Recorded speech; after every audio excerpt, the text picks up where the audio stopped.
पालम तालुक्यातील सिरपूर रस्त्याचे काम गेल्या 3 वर्षांपासून रखडले असून कंत्राटदाराच्या टोलवाटोलवीमुळे आणि प्रशासनाच्या हलगर्जीपणामुळे ग्रामस्थ अक्षरशः हतबल झाले आहेत। एप्रिल 2022 मध्ये केरवाडी ते सिरपूर हा 3 किलोमीटरचा रस्ता मंजूर झाला।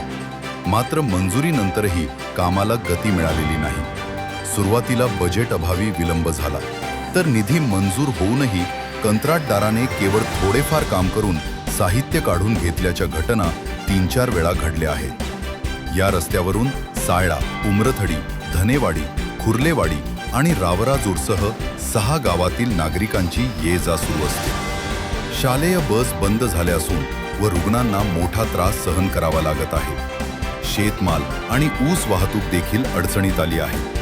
दरम्यान कार्यकारी अभियंता कृष्णा वाघ यांनी कंत्राटदाराला खडसावले व लवकरच काम पूर्ण करण्याचे आश्वासन दिले आहे। आता ग्रामस्थांच्या अपेक्षा पूर्ण करणार का, हा प्रश्न उपस्थित होत आहे। शिवाजी शिंदे, पालम आपले।